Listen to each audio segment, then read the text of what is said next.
Hello Taurus, Sun, Moon, Rising, and Venus signs. Kamusta kayo? Sana po nasa mabuti kayong kalagayan. Welcome back po sa Star Tarot.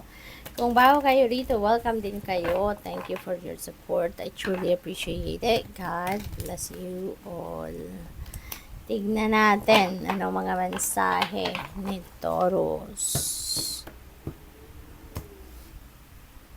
We have two of Ariel. Yan, it's important to have balance. Okay? Kaya panawagan ito sa inyo. Kasi siguro maraming areas of life, no? Ang napapabayaan ninyo. Maraming areas of life siguro ang hindi ninyo na hindi na ninyo monitor yung ganun ba, no? Kaya importante na magkaroon kayo ng balance sa ngayon.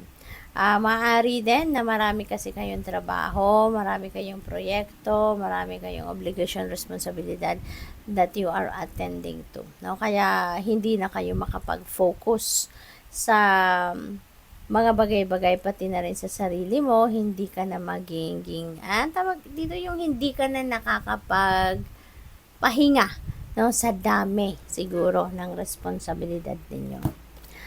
Queen of Raphael. Ayan. Follow your heart. Sundin mo ang inyong puso. Pakinggan mo ang inyong puso, Taurus. Okay?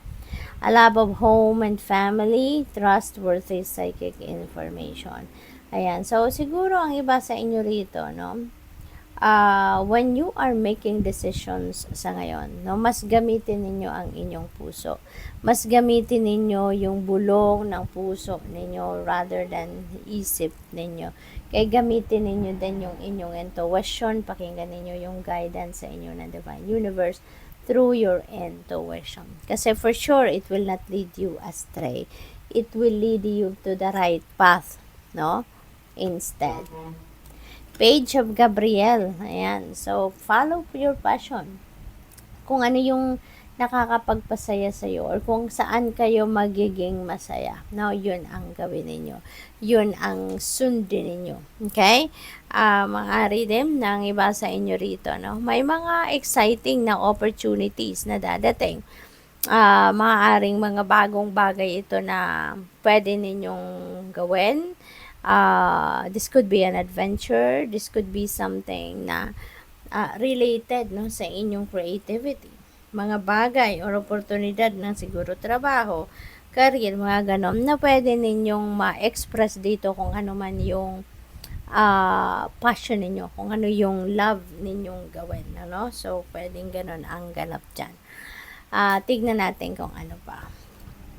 We have Queen of Michael. Ayan. So, career ngayon ang focus ninyo. No? Career ang magiging focus ng iba sa inyo sa ngayon. Maybe you're going to take advantage of this opportunity no, sa Page of Gabriel. Kasi feeling ko, ito na yung panahon para magamit ninyo or ma-practice naman ninyo kung ano yung mga kung anong passion ninyo, kung anong gusto ninyong gawin, whatever it is that you love to do. Okay? So, ngayon, career ang focus ninyo, no? At, alam mo, sa sarili mo, sigurado ka, poised ka, no? Na gawin kung ano man ang nararapat ninyong gawin. Alam mo ngayon kung ano yung priority ninyo, no? Yung ganon. So, good luck sa iyo dyan. Tignan natin kung ano pa ang message para sa'yo.